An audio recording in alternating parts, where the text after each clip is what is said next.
But I do think it's important for everybody to be cognizant, aware of what's going on, so they can make that decision.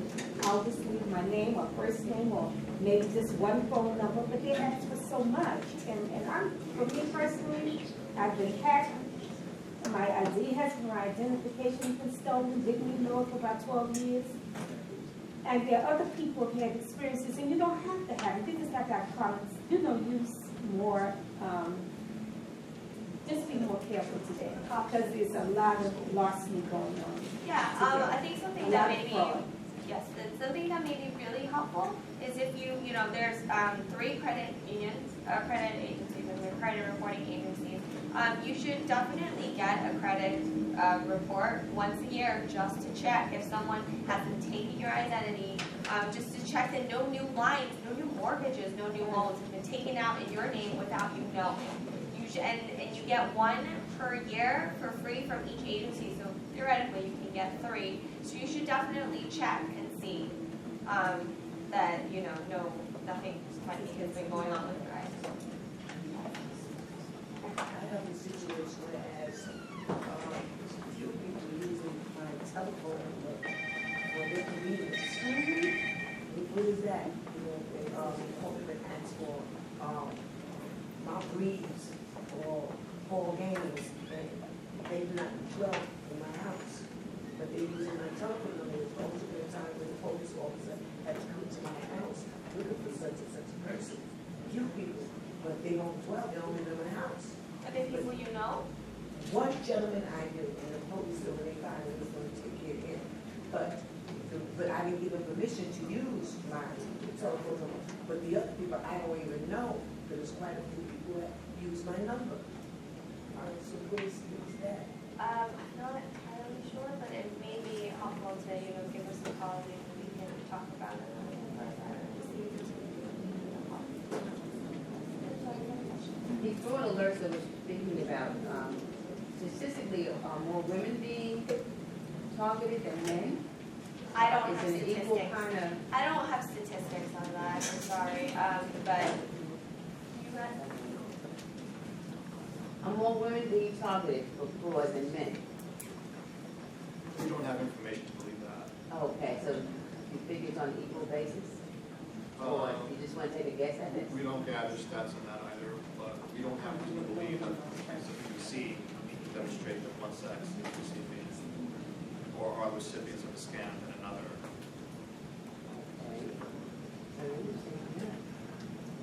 Because what we have to remember in that case too, a lot of seniors do not report when they are a victim of this type of time. Okay. Because a lot of them are embarrassed. They don't want to say, some of them give their entire savings.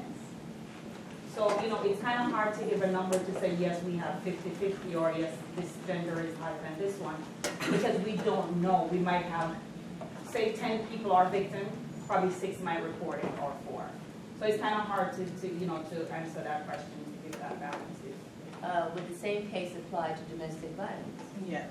Would you have more women being violated than men?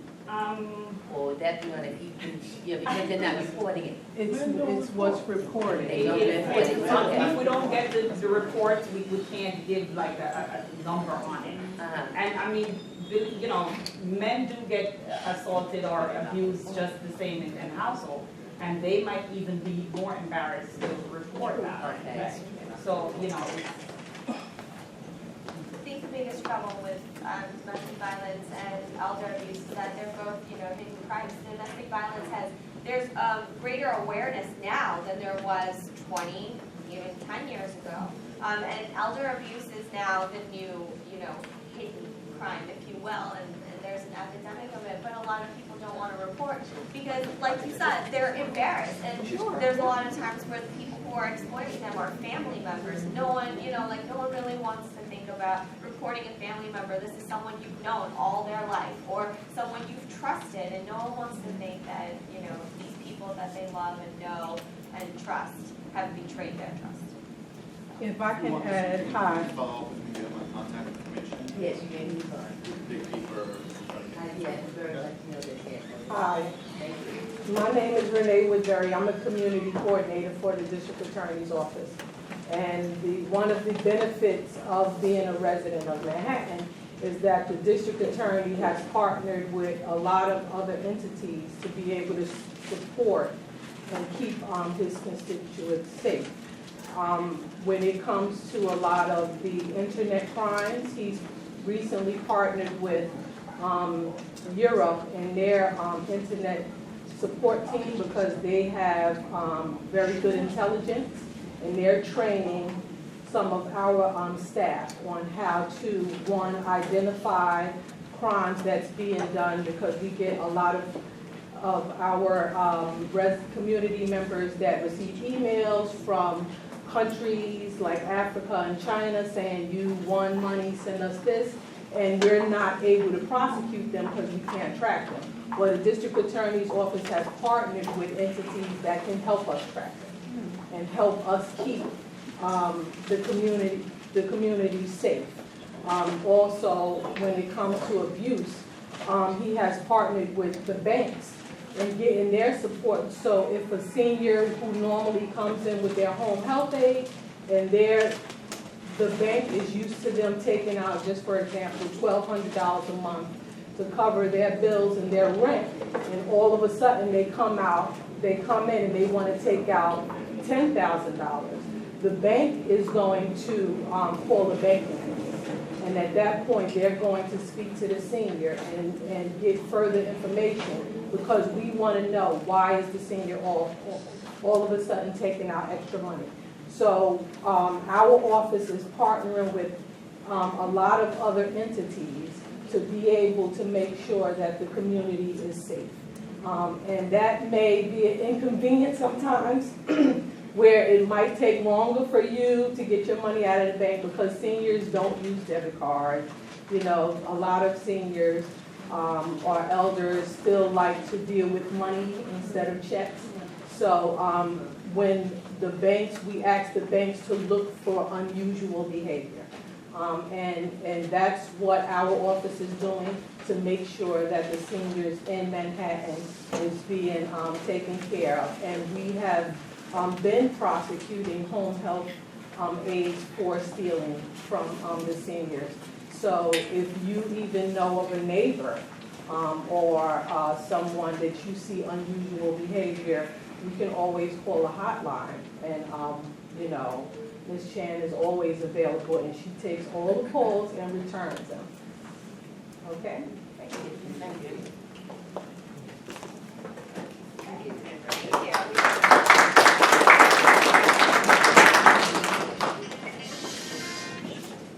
Next up, we have NYPD. Sergeant Nivea Cooper has been with NYPD 13 years, and Sergeant Raymond Morales has been with NYPD 19 years. They're both assigned to the Crime Prevention Division of the Community Affairs Bureau, and they work with different agencies and community organizations to come out and inform the community, just as they're doing today. So Sergeant Cooper and Sergeant Morales. Good morning, everyone. My name is Sergeant Morales from the Crime Prevention Division of the Community Affairs Bureau. With me today is Nivea Cooper, Officer Rivera from the Crime Prevention Division, and Officer Clifford from the 280, right? I'm sorry, the 260. On behalf of our Bureau Chief, Chief Joanne Jaffe, and our Commanding Officer, Inspector Conforti, it is truly our pleasure to come out and speak with you today.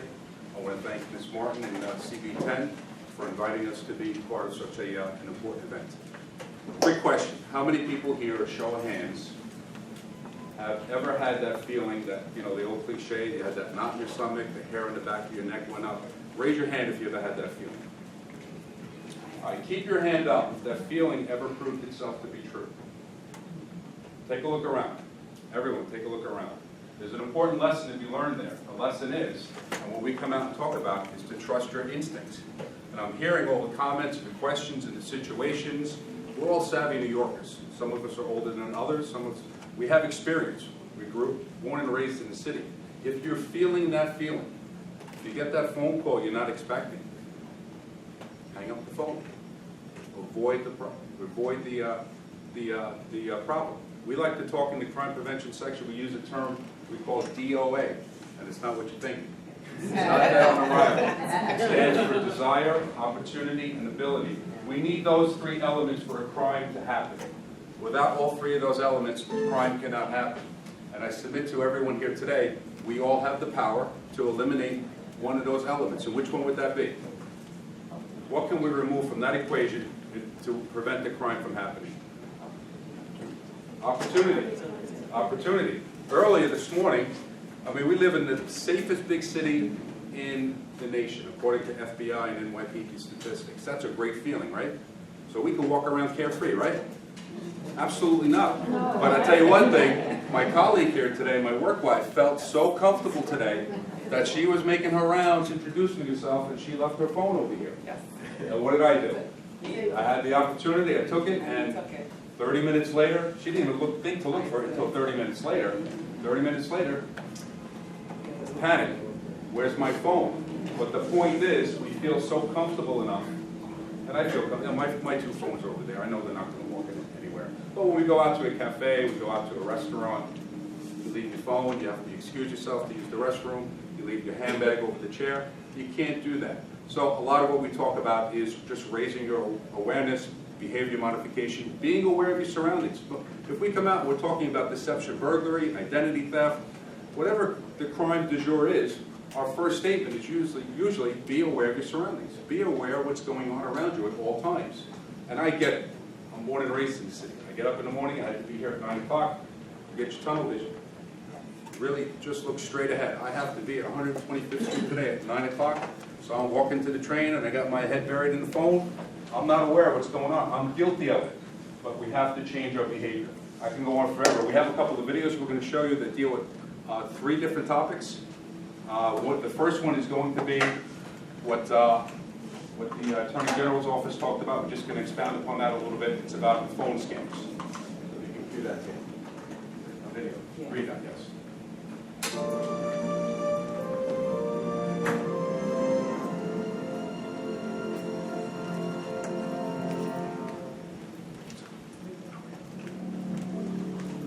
People are losing thousands of dollars in a phone scam involving Green Dot Money Pack cards.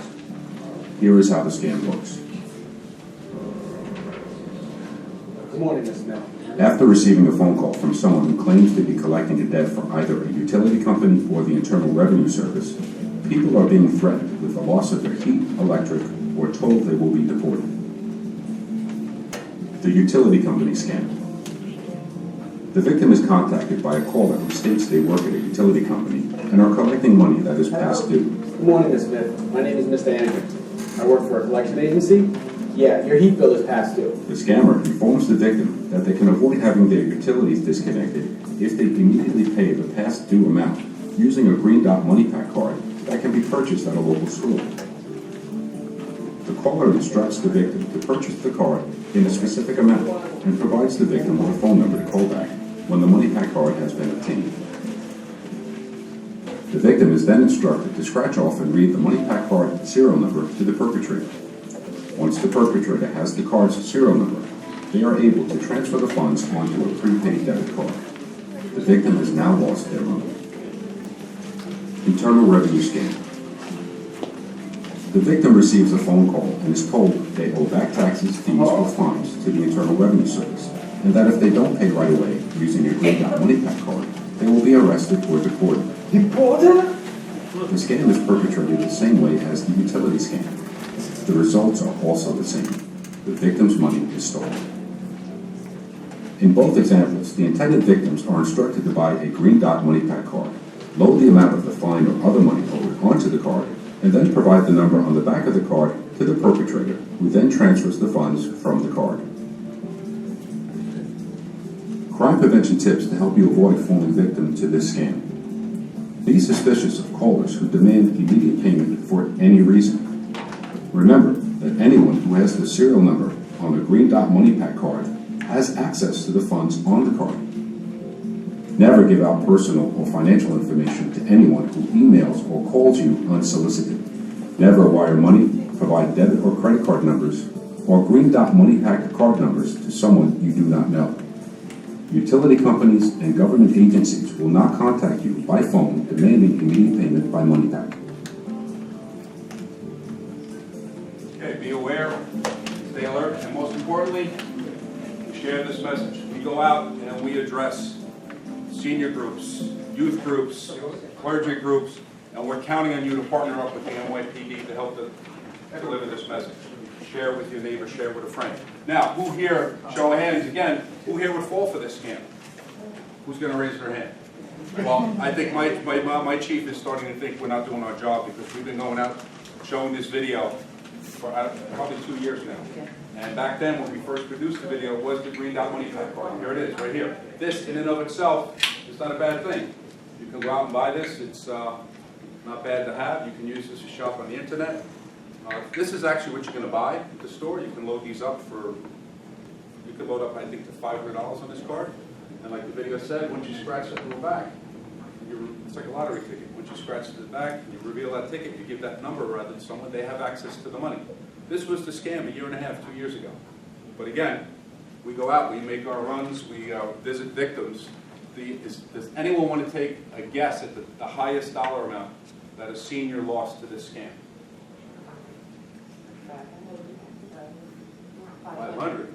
Are you going to guess again? We had a retired nurse. She worked her entire life, critical care nurse. Retired, she lived in the confines of the 8-4 precinct. She lost over a period. Her situation was somewhat unique in that the scam happened over the course of time. They built up that trust where she felt comfortable to answer that call. She lost nearly $100,000. No lie, no lie. And we're not making these numbers up either. We're not. We had to visit her, and when you get scammed, again, a lot of it does not get reported because there's a certain level of shame and embarrassment that comes along with it. But if we don't know about it, we can't help you with it. Now, this scam that we just mentioned, I know everyone's talking about the tax scam because it was just tax season, but right now, currently, as recently as yesterday, we've been taking reports of seniors. All the victims are senior citizens, age 70, 80, 85 years old. And they're getting a phone call from Sergeant Cooper from the NYPD, 13th Precinct. Your son, your granddaughter, someone was arrested. You need to go out and buy, and they're telling you specifically to go out and buy this card. iTunes card. I'm going to pass it around. I want everyone to touch it, feel it, get used to it. And when someone calls you to go buy it, don't do it. All right? But this is what they're asking you to go out and buy. And they're telling you, not only this one says $100. They're asking for $2,000. All right? They call you up. As they said, they create a sense of urgency, an unrealistic expectation that you need to go out right now and buy this card. And you, good, kind-hearted people, you're going to go out and do that. But when you come home, the second phone call comes. Guess what? That relative that just got arrested, we found drugs on him or her, and we found them in his car. So we need another $4,000. And most of our victims are going out and getting that extra $4,000. I heard Mexico was mentioned before. $32,000 as recently as last week. They wired money to Mexico. So I'm going to pass these around. Please give them back. All right? This is the crime du jour right now. They're asking specifically. It's not Green Dot so much. I mean, Green Dot is still out there. This is what they're asking you to go out and buy. So again, please share this message. And as I said, we go out and we talk to senior groups all the time. But not only senior groups, I cannot tell you, based on the hard work of the crime prevention officers in each and every precinct, we go out and we talk to corporate of CVS, we talk to corporate of Rite Aid, Walgreens. They go out to each and every store and post notices. And I have to tell you, even in my own area, I speak to the managers. You would not believe how many times this has stopped because the manager and the employees are so cued into this that if they see a senior citizen coming in, they're raised up and they say, listen, this is what's going on. Please don't do it. And we stop the crime that way as well. Just remember the NYPD, Sergeant Cooper, Sergeant Morales, Officer Clifford, we will never call you to tell you you owe anybody any kind of money. We won't do it. That's just not, we don't have time to do that. It's not part of what we do in the NYPD. The IRS scam is the same exact thing. I got home, just a quick personal story. got home one day after giving one of these savings act lectures. And press my screen, you know, you get in there, you get your stuff together. And there's this voice that says, urgent message from the IRS. I need to pay this money, and it stopped me in my tracks. I just gave this lecture. I'm like, what's this?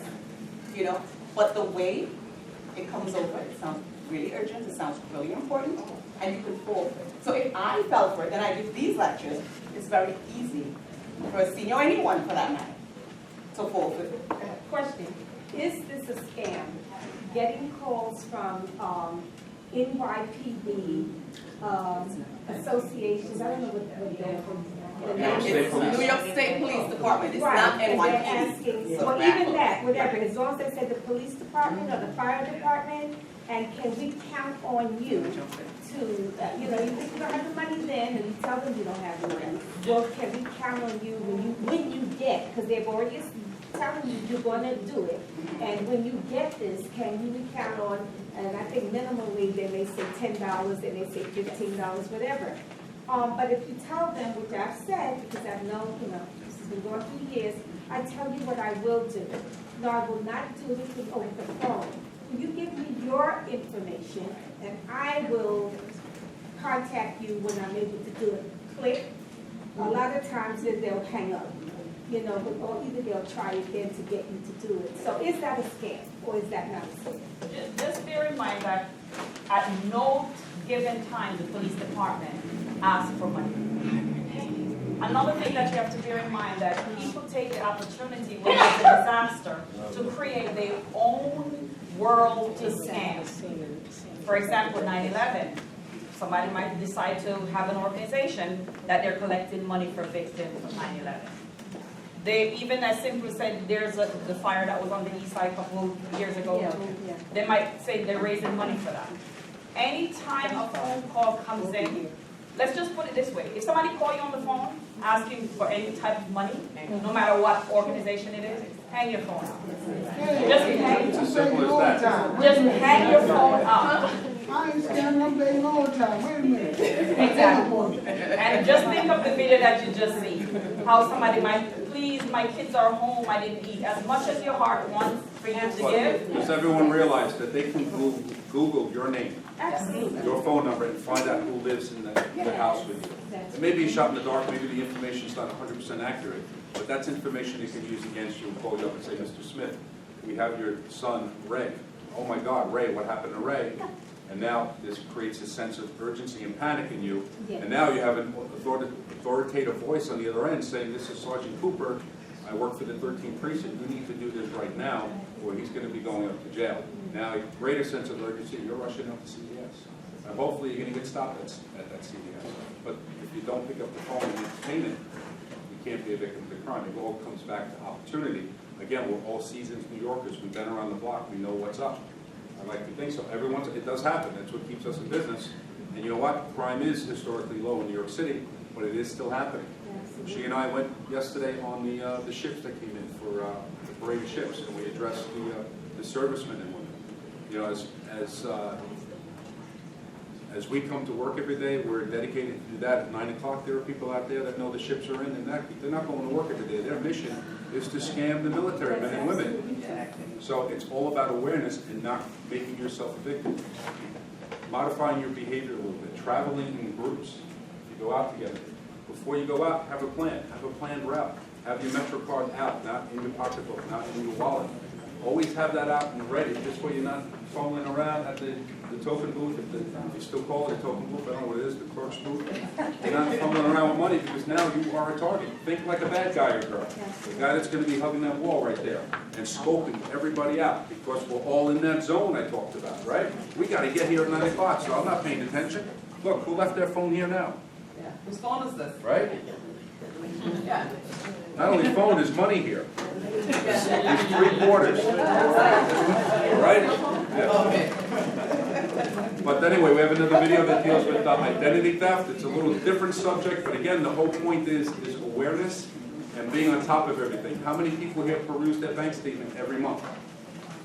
Not many. I know I didn't until I did that one time, and that's going to be the first tip-off, is when you peruse your bank statement and you say, hey, wait a minute.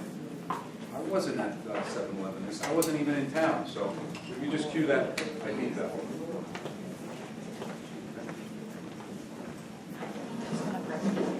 Honey, you said dinner reservations for free, right? Yeah. Actually, you know what? Sometimes. Check our bank account, make sure the tax return is positive. Okay. We didn't have any burgers or steak tonight, depending. Oh, really? Hey, hon? Yeah? Can you go to a clothing store, jewelry stores? No, why? What's going on? Come take a look at this. We have all these pending charges. What is this? We went from $21,000 to nothing. It's all gone.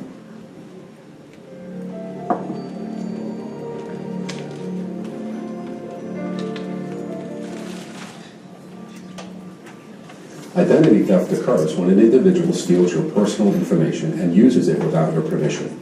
Identity theft is the fastest growing crime in America. Every year, approximately 15 million people fall victim to this fraud, damaging their credit, reputation, and financial health, resulting in the loss of billions of dollars to our economy. Identity theft can happen to anyone at any time. Types of fraud typically include taking over financial accounts, opening new bank accounts, purchasing automobiles or other high-end merchandise, applying for new credit cards, loans, and Social Security benefits, establishing accounts with utility and telephone service providers, and renting apartments. All someone needs to steal your identity is a few pieces of your personal information, such as name, address, date of birth, Social Security number, and your mother's maiden name. Personal information can be obtained from unsecured information or scams over the internet, the theft or loss of your wallet or pocketbook, dishonest retail or restaurant employees, uncollected mail sitting in your mailbox, or personal information thrown in the garbage. When it comes to preventing identity fraud, you are your own best defense. Good habits, early detection, and immediate action when suspicious activity is observed are your best prevention, and a way to limit damage should your identity be compromised. A few simple ways you can best protect yourself include carefully examine all activity on your credit cards and your bank statements and dispute unauthorized activity as soon as it is detected. If your bank offers this service, set up real-time alerts when transactions occur on your account. These email or text messages will instantly alert you when and where your card is used. These alerts can assist law enforcement providing them with real-time information of such use. Know your credit history. Review your credit report frequently. Look for changes in incorrect account information.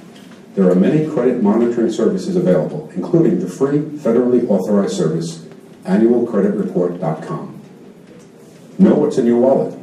Make a secure list of the cards you carry along with a list of contact phone numbers. Keep this list in a safe place. If you lose your wallet, you can promptly notify your credit card service and cancel your cards. Avoid scams.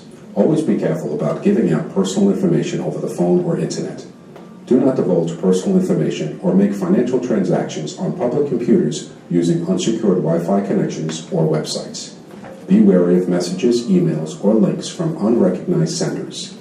Legitimate enterprises will never ask you to submit personal information via email or pop-up screens.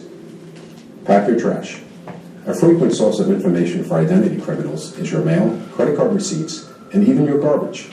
Engage in good habits such as collecting your mail every day and shredding financial documents, unused credit offers, transaction receipts, or any piece of paper with personal information before disposing it. Reporting. Report the loss or theft of your cards immediately to your credit card company and the police. Lost property, theft of personal property, or incidents of identity theft can be reported at any NYPD command. For more information, contact or visit your nearest precinct, police service area, or transit district. Well, there you go. My mother always said I have a face for radio. I don't know what's that.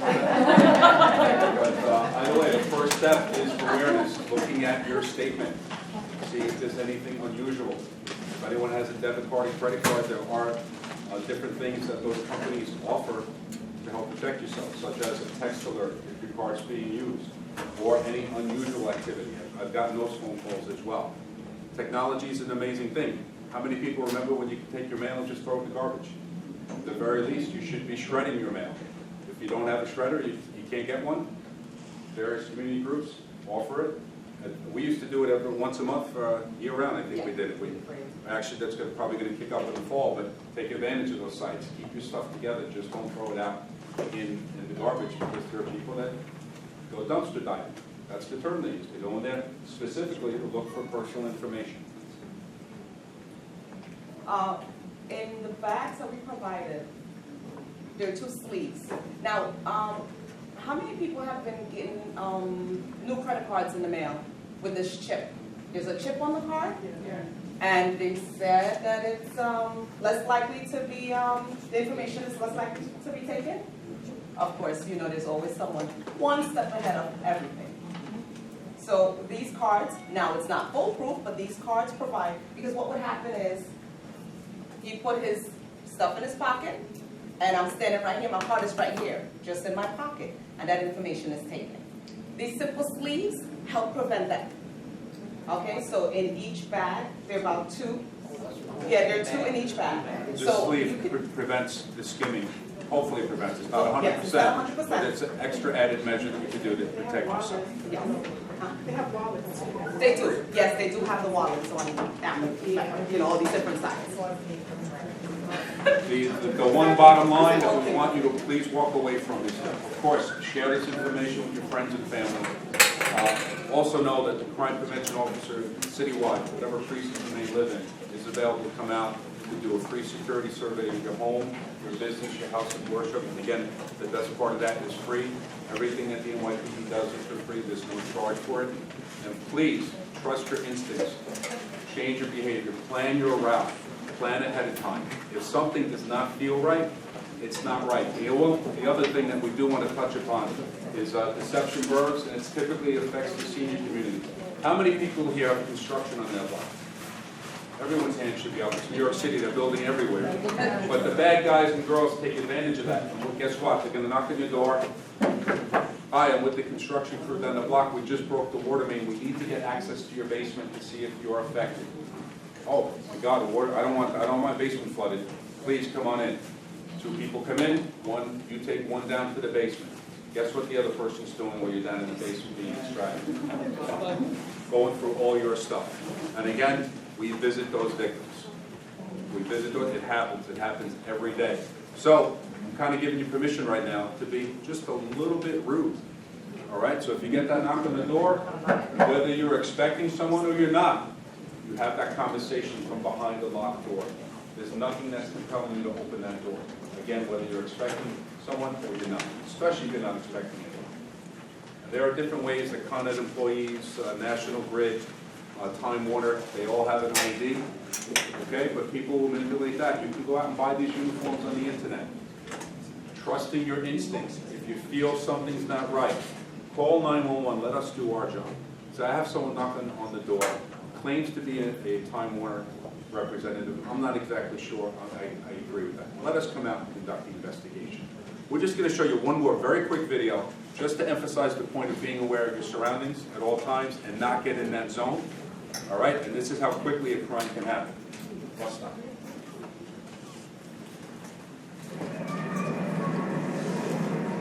Here we go.